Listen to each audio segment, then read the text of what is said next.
UP सरकार के मंत्री एसबीएसपी अध्यक्ष ओपी राजभर का दावा, कहा 4 जून को 400 पार, जनता ने एनडीए को पूर्ण बहुमत देने का बना लिया है मन।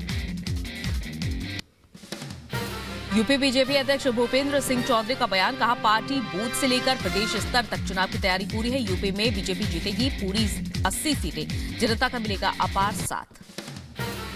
चुनावी तारीखों के ऐलान के बाद यूपी में प्रशासन अलर्ट पर है। लखनऊ में सीआरपीएफ ने किया पैदल मार्च।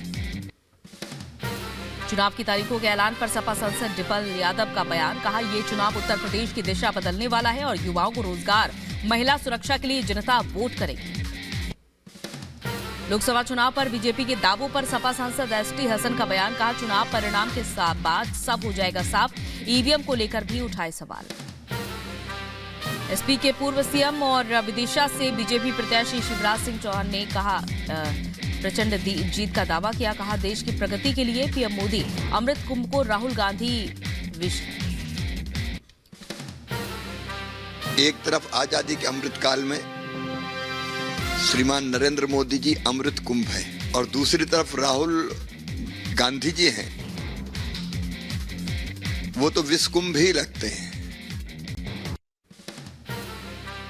राजस्थान के बीजेपी अध्यक्ष सीपी जोशी ने भी जीत का दम भरा, कहा राजस्थान में 25 में से 25 सीटें जीतेगी बीजेपी, मोदी जी पर देश की जनता को पूरा भरोसा है। बीजेपी नेता वीरेंद्र सचदेवा ने भी चुनाव तारीखों का स्वागत किया, कहा 7 चरण में चुनाव सही फैसला। चुनाव की तारीखों के ऐलान पर नई दिल्ली से बीजेपी प्रत्याशी बांसुरी स्वराज का बयान, कहा सभी भारतीयों से मतदान जरूर करने की अपील। अब की बार 400 पार एक संकल्प है। इस संकल्प को सिद्धि तक ले जाने में मैं जानती हूँ कि जनता जनार्दन हमारा पूरा योगदान करेगी। मथुरा से बीजेपी सांसद हेमा मालिनी ने कहा कि हर कोई चुनाव के लिए बहुत उत्साहित है, मथुरा के लोग विकास में मेरा समर्थन करें। जेडीयू नेता केसी त्यागी बोले लोकतंत्र का सबसे बड़ा पर्व आने वाला है और एनडीए की फिर से वापसी होगी, पहले ज्यादा वोट मिलने की उम्मीद।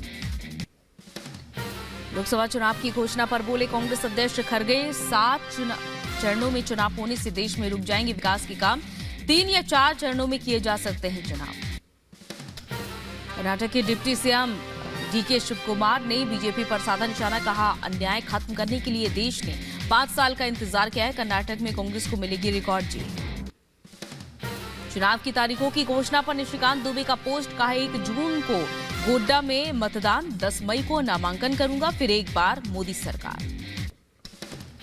गोरखपुर सीट से बीजेपी उम्मीदवार रवि किशन ने कहा कि 4 जून का रिजल्ट 400 पार, नए भारत के शिल्पकार के रूप में पीएम मोदी खड़े हैं। 4 जून को रिजल्ट 400 पार, यशस्वी प्रधानमंत्री मोदी जी का लाभ इतने गांव-गांव, हर घर, हर टोला, हर व्यक्ति, हर महिला, हर बच्चे को मिला है। हरियाणा के सीएम नायब सिंह सैनी ने चुनाव की घोषणा पर कहा प्रदेशवासियों से अपील है कि लोकतांत्रिक उत्सव में हिस्सा लेकर अपनी भागीदारी सुनिश्चित करें।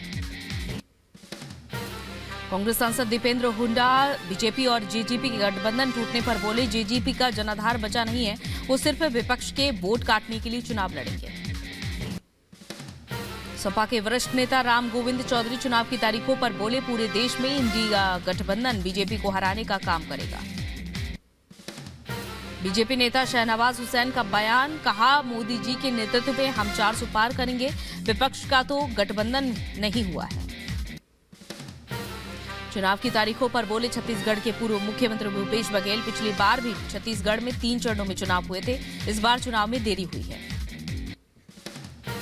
चुनाव की तारीखों के ऐलान के बाद राजस्थान के सीएम भजनलाल शर्मा ने जताया जीत का भरोसा, कहा बीजेपी के कार्यकर्ता चुनाव के लिए बिल्कुल तैयार हैं, हम राज्य में 25 सीटें जीतने को तैयार हैं। 2019 में 25 सीट जीते हैं, अब की बार भी हम 25 सीट जीतेंगे, लेकिन अब की बार मार्जिन बड़ा होगा। केंद्रीय मंत्री अर्जुन राम मेघवाल का बयान, कहा हम जनता के बीच जाएंगे, पीएम मोदी द्वारा किए गए कार्यों से अवगत कराएंगे और फीडबैक भी लेंगे। आंध्र प्रदेश में पीएम मोदी आज एनडीए की चुनावी बैठक को संबोधित करेंगे, एक मंच पर दिखेंगे चंद्रबाबू पवन कल्याण। लोकसभा चुनाव के लिए एनडीए की ये पहली चुनावी बैठक होगी। 4 राज्यों में विधानसभा चुनाव का भी ऐलान हुआ। 19 अप्रैल को सिक्किम, अरुणाचल तो 13 मई को आंध्र प्रदेश में चुनाव। ओडिशा में 4 चरणों में होगी वोटिंग। आचार संहिता लागू। लोकसभा चुनाव के तुरंत बाद हो सकते हैं जम्मू कश्मीर में विधानसभा चुनाव। चुनाव आयोग ने किया ऐलान, कहा सुरक्षा कारणों से लोकसभा के साथ नहीं कराया जा सकता है परिवर्तन।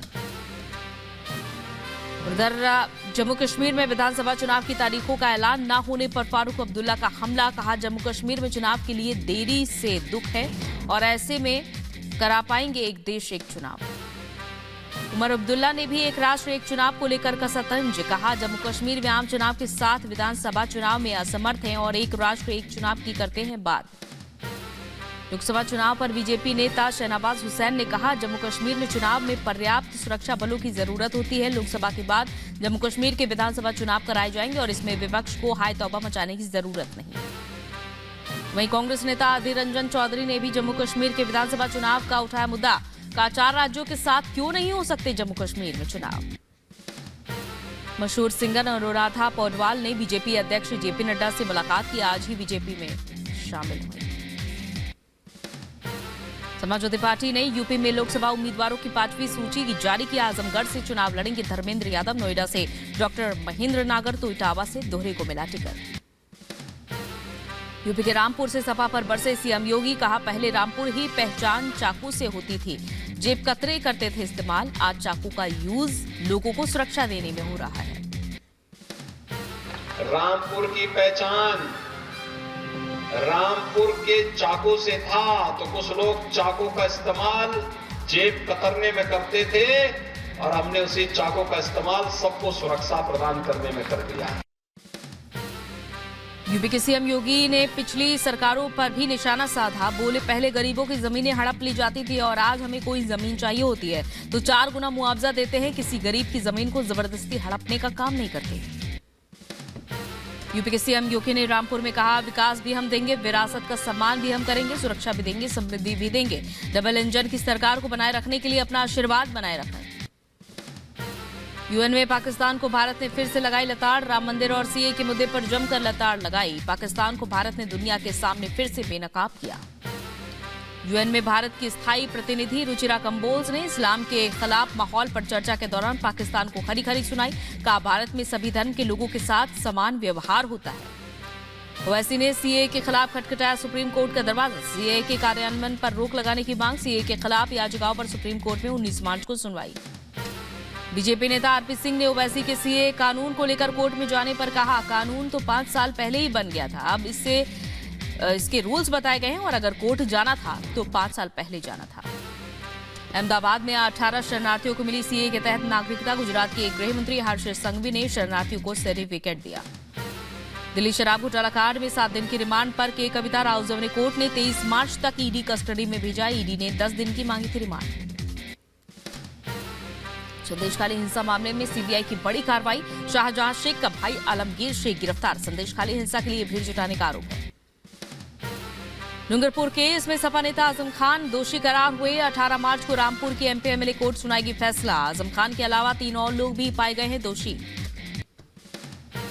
समुद्र में भारतीय नौसेना का बड़ा ऑपरेशन, जहाज एमवी रोहिन के चालक दल को नौसेना ने समुद्री लुटेरों से बचाया। 40 घंटे के ऑपरेशन के बाद 17 सदस्यों को सुरक्षित बचाया गया। समुद्री लुटेरों ने किया सरेंडर।